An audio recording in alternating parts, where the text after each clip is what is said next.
क्या आपने कभी सोचा है कि प्यार में अस्वीकार कर देने का क्या नतीजा हो सकता है? उत्तर प्रदेश के मुरादाबाद शहर की इस कहानी में एक निर्दोष लड़की की जिंदगी एक तरफा प्यार की वजह से तबाह हो गई। महावीर सिंह सैनी के परिवार की इस हृदय विदारक घटना को सुनकर आपका दिल दहल जाएगा। 10 दिसंबर 2016 की सुबह जब शारदा बाथरूम में थी और उनकी बेटी पूनम घर के काम में व्यस्त थी, तभी एक चीख ने सब कुछ बदल दिया। पूनम आग की लपटों से घिरी हुई थी। शारदा ने अपनी बेटी को बचाने की पूरी कोशिश की, लेकिन आग ने पूनम को बुरी तरह से झुलसा दिया। अस्पताल में पूनम ने मरने से पहले उस व्यक्ति का नाम लिया जिसने यह सब किया, शिवदत्त। क्या आप जानना चाहते हैं कि ऐसा क्यों हुआ? कौन है शिवदत्त और क्यों उसने पूनम के साथ ऐसा घिनौना अपराध किया? इंसान की भावनाओं और मानसिकता को समझना मुश्किल है, लेकिन इस कहानी के हर मोड़ पर आप खुद को सवाल करते पाएंगे, क्या प्यार वाकई इतना खतरनाक हो सकता है?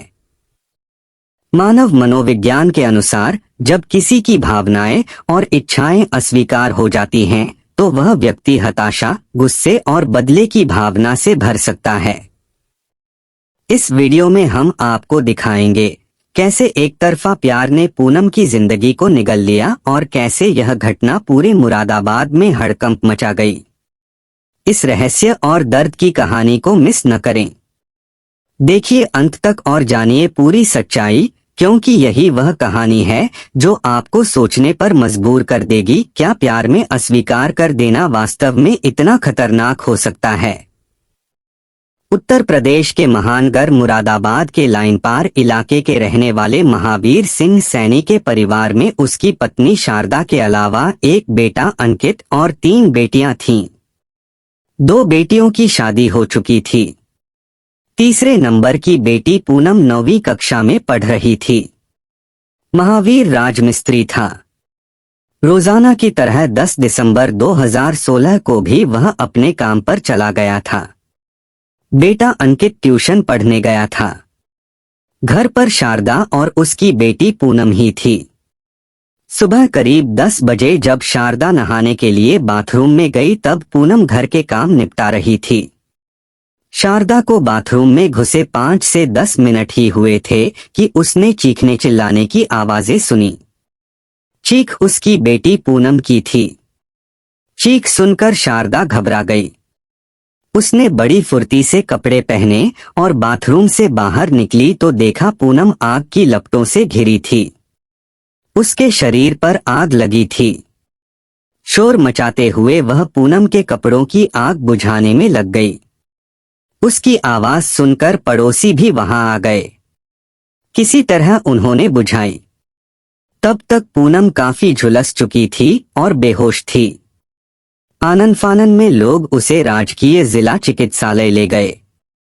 बेटी के शरीर के कपड़ों में लगी आग बुझाने की कोशिश में शारदा के हाथ भी झुलस गए थे। अस्पताल से इस मामले की सूचना पुलिस को दे दी गई। कुछ ही देर में थाना मझोला के थाना प्रभारी नवरत्न गौतम पुलिस टीम के साथ अस्पताल पहुंच गए। खबर मिलने पर पूनम के पिता महावीर भी अस्पताल आ गए। डॉक्टरों के इलाज के बाद पूनम होश में आ गई थी। पूनम के बयान लेने जरूरी थे, इसलिए पुलिस ने इलाके के मजिस्ट्रेट को सूचना देकर अस्पताल बुलवा लिया। पुलिस और मजिस्ट्रेट की मौजूदगी में पूनम ने बताया कि शिवदत्त ने उसके ऊपर केरोसिन डालकर आग लगाई थी। उसके साथ उसके पिता महीलाल भी थे। शिवदत्त पूनम के घर के पास चामुंडा वाली गली में रहता था। पता चला कि वह पूनम से एक तरफा प्यार करता था। थाना प्रभारी नवरत्न गौतम ने यह जानकारी उच्चाधिकारियों को भी दे दी। मामला मुरादाबाद शहर का ही था, इसलिए तत्कालीन एसएसपी दिनेश चंद्र दुबे और एएसपी डा यशवीर सिंह जिला अस्पताल पहुंच गए। पुलिस अधिकारियों ने पूनम का इलाज कर रहे डॉक्टरों से बात की। तब तक पूनम की हालत सुधरने के बजाय बिगड़ने लगी थी। डॉक्टरों ने उसे किसी दूसरे अस्पताल ले जाने की सलाह दी। पूनम के घर वालों ने उसे दिल्ली ले जाने को कहा तो जिला अस्पताल से पूनम को दिल्ली के सफदरजंग अस्पताल के लिए रेफर कर दिया गया। महावीर की तहरीर पर पुलिस ने रिपोर्ट दर्ज कर ली। चूंकि पूनम ने शिवदत्त और उसके पिता पर आरोप लगाया था, इसलिए पुलिस ने शिवदत्त के घर दबिश दी, पर उसके घर कोई नहीं मिला। पुलिस संभावित जगहों पर उन्हें तलाश करने लगी, पर दोनों बाप बेटों में से कोई भी पुलिस के हत्थे नहीं लगा।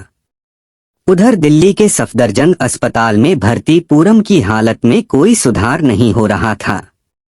उसकी हालत बिगड़ती जा रही थी।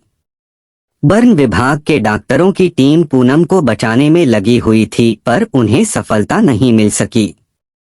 आखिर 10 दिसंबर की रात को ही पूनम ने दम तोड़ दिया।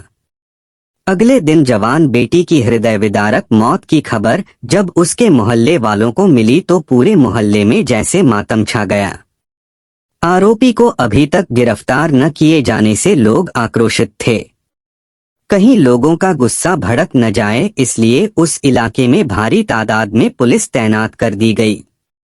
रविवार होने की वजह से पूनम की लाश का पोस्टमार्टम सोमवार 12 दिसंबर को हुआ। दोपहर बाद उसकी लाश दिल्ली से मुरादाबाद लाई गई। पुलिस मोहल्ले के गणमान्य लोगों से बात करके माहौल को सामान्य बनाए रही। अंतिम संस्कार के समय भी भारी मात्रा में पुलिस थी। उधर पुलिस की कई टीमें आरोपियों को तलाशने में जुटी हुई थीं। जांच टीमों पर एसएसपी का भारी दबाव था। आखिर पुलिस की मेहनत रंग लाई। 12 दिसंबर को पुलिस ने शिवदत्त को गिरफ्तार कर लिया। उसके गिरफ्तार होने के बाद लोगों का गुस्सा शांत हुआ। थाने लाकर एसएसपी और एएसपी के सामने थाना प्रभारी नवरत्न गौतम ने अभियुक्त से पूछताछ की तो पहले तो वह पुलिस को बेवकूफ बनाने की कोशिश करता रहा, पर उसका यह झूठ ज्यादा देर तक पुलिस के सामने नहीं टिक सका। उसने पूनम को जलाने का अपराध स्वीकार कर उसकी हत्या की जो कहानी बताई वह इस प्रकार थी। जिला मुरादाबाद के लाइन पार इलाके में मंडी समिति गेट के सामने की बस्ती में रहने वाला महावीर सिंह अपने राजगीर के काम से परिवार का पालन पोषण कर रहा था।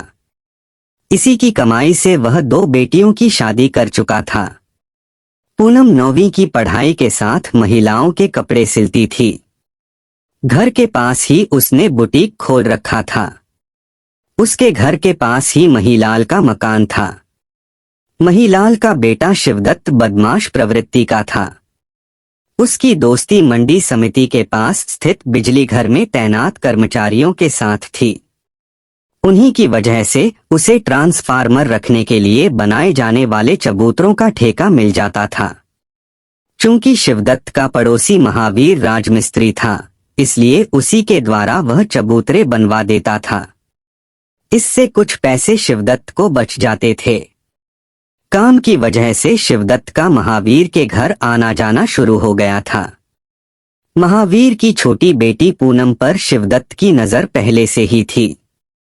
जब भी वह घर से निकलती तो वह उसे ताड़ता रहता था, पर पूनम ने उसे लिफ्ट नहीं दी। जब शिवदत्त का पूनम के घर आना जाना शुरू हो गया तो उसने पूनम के नजदीक पहुंचने की कोशिश की। जब वह पूनम को ज्यादा ही परेशान करने लगा तो एक दिन पूनम ने इसकी शिकायत अपनी मां से कर दी। इसके बाद शारदा ने यह बात पति को बताई तो महावीर ने शिवदत्त के पिता महिलाल से शिकायत करने के साथ शिवदत्त से बातचीत बंद कर दी। इसके अलावा उसने अपने घर आने को भी उसे साफ मना कर दिया। शिवदत्त दबंग था। महावीर द्वारा उसके पिता से शिकायत करने की बात उसे बहुत बुरी लगी। वह पूरी तरह से दादागिरी पर उतर आया और अब पूनम को खुले रूप से धमकी देने लगा कि वह उससे शादी करे नहीं तो गंभीर परिणाम भुगतने होंगे। महावीर ने फिर से महिलाल से शिकायत की। इस बार महिलाल ने अपने बेटे शिवदत्त का ही पक्ष लिया। महावीर कोई लड़ाई झगड़ा नहीं करना चाहता था। बात बढ़ाने के बजाय वह चुप होकर बैठ गया।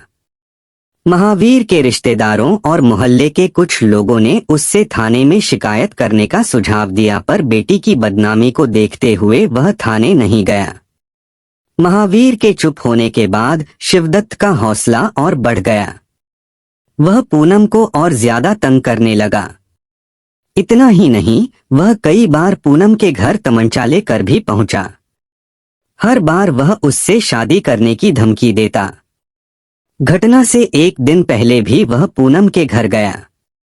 तमंचा निकालकर उसने धमकी दी कि वह शादी के लिए अभी भी मान जाए वरना अंजाम भुगतने को तैयार रहे। 10 दिसंबर को शिवदत्त फिर से पूनम के घर जा धमका। उस दिन वह अपने साथ एक केन में केरोसिन भी ले गया था। पूनम उस समय घर में झाड़ू लगा रही थी, तभी उसने उस पर केरोसिन उड़ेलकर आग लगा दी और वहां से भाग गया।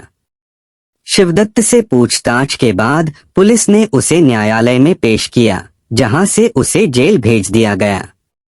पुलिस मामले की जांच कर रही है। तत्कालीन एसएसपी दिनेश चंद्र दुबे का कहना था कि इस मामले में शिवदत्त के अलावा और कोई दोषी पाया गया तो उसके खिलाफ भी कानूनी कार्रवाई की जाएगी।